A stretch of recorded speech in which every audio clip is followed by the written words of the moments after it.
अस्सलाम वालेकुम people, welcome to defence outpost. तो पाकिस्तान के एक फॉर्मर डिप्लोमेट हैं अब्दुल बासित, जिन्होंने पाकिस्तान का जो मिसाइल प्रोग्राम है और जो हमारी न्यूक्लियर डॉक्ट्रिन है उसके बारे में उन्होंने कुछ काफ़ी इंपॉर्टेंट बातें कही हैं। और वो जो बातें हैं इंपॉर्टेंट होने के साथ साथ इंटरेस्टिंग भी हैं, और इस टाइम के ऊपर इंडिया में वो बातें जो है वो पूरी जो स्टेटमेंट है वो वायरल हो रही है। अब्दुल बासित जो हैं वो पाकिस्तान के एक वेटरन डिप्लोमेट हैं, और इसी के साथ साथ ये काफ़ी लंबी एक ड्यूरेशन तक पाकिस्तान के एम्बेसडर भी रह चुके हैं इंडिया के अंदर। तो बॉर्डर की उस साइड पे भी इनको काफ़ी ज़्यादा जाना जाता है, और बॉर्डर की इस साइड पर यानी कि पाकिस्तान में तो ये फेमस हैं ही। अब इन्होंने पाकिस्तान में एक लोकल जो न्यूज़ चैनल है उसके ऊपर इंटरव्यू दिया, जिसमें उन्होंने रिसेंटली जो यूएस की नेशनल इंटेलिजेंस है उसकी जो हेड है तुलसी गैबर्ट, उनकी तरफ से जो स्टेटमेंट आया है कि Pakistan inter continental ballistic missiles के ऊपर काम कर रहा है, जो कि यूएस का जो मेन लैंड है, यूएस की टेरिटरी के ऊपर स्ट्राइक करने की कैपेबिलिटी रखते हैं। तो इसको सेंटर पॉइंट रखते हुए उन्होंने कुछ बातें कही जो कि आप अगली इस वीडियो में सुनेंगे।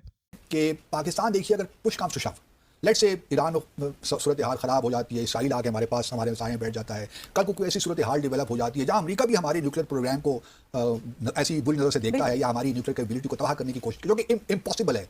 बट मैं ऐसे वर्स्ट केस सिनेरियो की बात कर रहा हूँ जो कि नामुमकिनात में से है मेरे ख्याल में, क्योंकि पाकिस्तान के अल्हम्दुलिल्लाह इतनी कैपेबिलिटी है कि अपना डिफेंस कर सके। लेकिन अगर लेट से कोई ऐसी सूरत हाल बन जाती है जो कि नामुमकिनात में से, बट स्टिल एक सिनेरियो हम डेवलप करते हैं कि अगर अमेरिका ने पाकिस्तान पे कोई हमला कर दिया, हमारी तो अगर हमारे न्यूक्लियर रेंज में नहीं भी अमेरिका, लेट से अगर हम खलीजी ममालिक में जो है उनके अड्डों तक भी नहीं पहुंच सकते या हम इसराइल पे भी हमला नहीं कर सकते, हमारे लिए क्या वाइज रास्ता होगा आपके ख्याल में? इंडिया हमने तो देखिए और कुछ नहीं करना।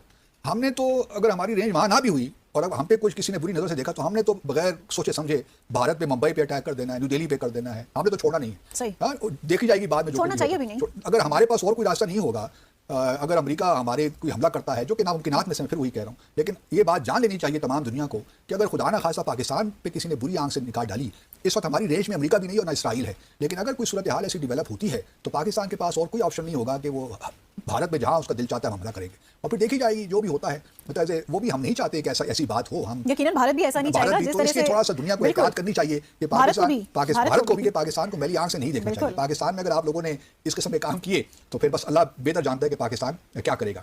नाउ द थिंग इज कि उन्होंने सिंपली ये चीज़ एक्सप्लेन की है कि अगर यूएस पाकिस्तान के ऊपर अटैक कर देता है तो बिकॉज उनके मुताबिक पाकिस्तान की जो मिसाइल्स हैं यूनाइटेड स्टेट्स तक नहीं पहुंच सकती, तो पाकिस्तान जो है वो इंडिया के ऊपर न्यूक्लियर अटैक कर देगा। अब ये है तो एक बहुत ही ज़्यादा सिंपल स्टेटमेंट, लेकिन इसी सिंपल स्टेटमेंट के अंदर एक काफ़ी ज़्यादा कॉम्प्लेक्स लॉजिक है जिसको समझना काफ़ी ज़्यादा इंपॉर्टेंट है। देखो, न्यूक्लियर डिटरेंस जो है ना वो एक बहुत ही सिंपल फॉर्मूले के ऊपर चलती है कि आप हमारे साथ मैसअप नहीं करेंगे, यानी कि आप हमें नहीं छेड़ेंगे और हम आपको नहीं छेड़ेंगे। अगर ऐसा नहीं होता तो फिर क्या होगा, जैसे कि एक फेमस कोट है कि हम तो डूबेंगे सनम, तुमको भी ले डूबेंगे। तो एक जो न्यूक्लियर कंट्री है वो अपनी डिटरेंस और अपना फ्यूचर इसी तरह से सिक्योर करती है जब वो बाकी कंट्रीज के दिल में एक डर बिठा दे कि अगर उनको कुछ होता है तो वो छोड़ेंगे दुनिया में और किसी को भी नहीं। अब लोग यहाँ पर कहेंगे कि कितनी डेंजरस और सेल्फ सुसाइडल पॉलिसी है कि आप खुद तो तबाह बर्बाद हो रहे हैं, बाकी दूसरी कंट्रीज को भी अपने साथ तबाह बर्बाद कर रहे हैं, जो कि लोग कहेंगे कि ये एक बहुत ही ज्यादा गलत पॉलिसी है। लेकिन रियलिटी यहाँ पर ये है कि सिर्फ इसी पॉलिसी की वजह से इस टाइम के ऊपर जमाना अमन चल रहा है, यानी कि कोई वर्ल्ड वॉर 3 स्टार्ट नहीं हुई।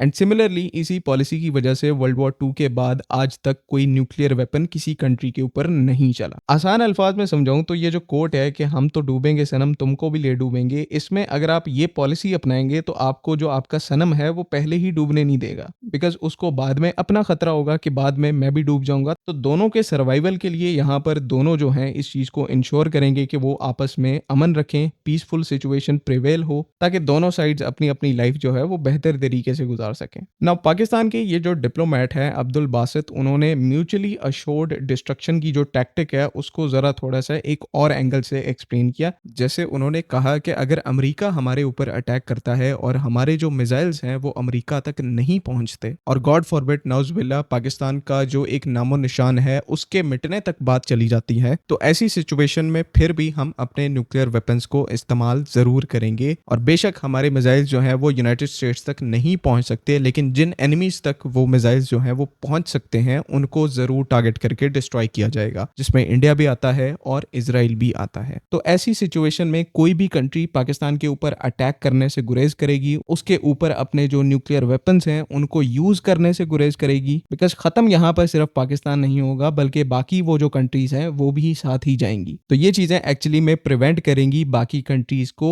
फर्स्ट मोमेंट पे हम पर अटैक करने से, और इसी को न्यूक्लियर डिटरेंस कहते हैं। आप में से अगर कोई स्टडी करना चाहे इसको डीप में तो इंटरनेट के ऊपर जाकर स्टडी कर सकता है कि न्यूक्लियर डिटरेंस जो है वो एक्चुअली में काम किस तरह से करती है, और ये हर न्यूक्लियर कंट्री के केस में एप्लीकेबल है। सिर्फ पाकिस्तान के केस में चीज़ें एप्लीकेबल नहीं है, ये इंडिया के लिए भी काम करती है बिकॉज उनके पास भी न्यूक्लियर वेपन्स हैं, न्यूक्लियर डिलीवरी के मेथड्स हैं। तो जो ऑप्शंस हमारे पास हैं वही उनके पास हैं। इसी वजह से जो न्यूक्लियर कैपेबल कंट्रीज हैं जिनके पास न्यूक्लियर वेपन्स हैं उन कंट्रीज का सर्वाइवल इंश्योर होता है, वो अपनी जो न्यूक्लियर डिटरेंस है उसको पुख्ता और मजबूत रखती हैं। तो पाकिस्तानी डिप्लोमेट बासित अली का ये जो स्टेटमेंट है ये एक बेसिक फैक्ट है आपका न्यूक्लियर डिटरेंस के अंदर। तो इसके ऊपर कोई इतना ज्यादा उछलने की जरूरत नहीं है इंडियन साइड को। सिंपली पाकिस्तान यहाँ पर अपना सर्वाइवल इंश्योर कर रहा है, जो कि आप भी इस टाइम के ऊपर कर रहे हैं। At the end of the day फिर वही स्टेटमेंट है कि अगर कोई हमें नहीं छेड़ेगा तो फिर हम उसको नहीं छेड़ेंगे, लेकिन अगर हमें कोई छेड़ेगा, हमारी जो एग्जिस्टेंस है उसको थ्रेटन करेगा, तो इस पूरी दुनिया के जो खद्दो-खाल हैं जिन्हें अंग्रेजी में जियोग्राफी कहा जाता है वो बिल्कुल तब्दील होकर रह जाएंगे, और इसके जो असरात हैं